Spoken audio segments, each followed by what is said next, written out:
Assalomu alaykum oshxona yo'l ishqibozlari. Mana navbatdagi oshxona yo'limiz tayyor bo'ldi. Bu oshxona yo'limiz Farg'ona viloyatiga olib kelib ustanov yoqib berdik 5-qavatga.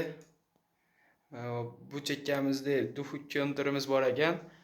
Uni ham o'rab, chiroyli qilib joyimizga keladigan bo'lsak, joyimiz mo'ykani oldidan duf kontimizgacha 220 joyga tushdi. Bo'ylari 260 ga chiqdi, plafonli bo'ldi. Puliga keladigan bo'lsak, puli 4,5 million bo'ldi. Mana kafellarini ham chiroyli qilib bosib, burib, diod chiroqlarigacha qo'yib, sochiqliklarni ham qo'yib qo'yganmiz. Doimgidek shu shulkalarigacha. Mana shu shulkalarimiz chiqadi. Suvni silqib, yana sop qo'yilaveradi.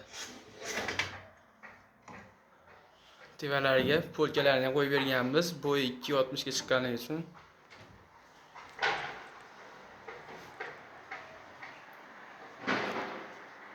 Mana silindrlarigacha qo'yib qo'yganmiz, o'z ko'taradi. Bag'da to'kmandajlarni ham qilib, fitichkalargacha ishlatib qo'yganmiz. Xudo xolasa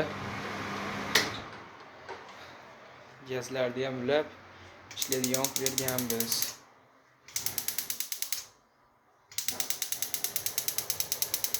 Mana duf kondirlarni ham o'rab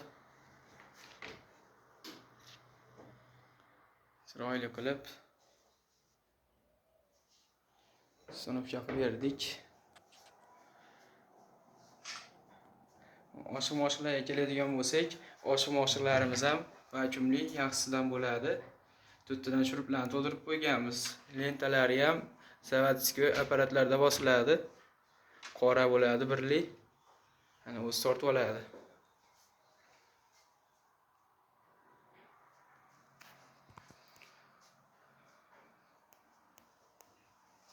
Mana tortmalarda ham plastmassa shulkalari bor. Suvni silkib, buni ham qoshiq, vilka qo'yadigan tortmalarimiz ham vakuumli. Mo'ykani ham tayyor qilib, teshib, ulab tayyorlab berdik. Mana ko'rishlaringiz mumkin. Suvlargacha chiqadi.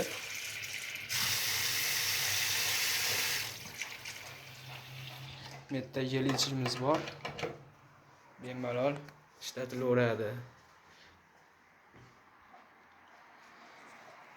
Vodiy bo'ylab dastavkamiz bor. Videomizda xato kamchiliklar bo'lsa uzr so'raymiz. Qandoshlarga tarqatib qo'yiladi. Hammaga rahmat.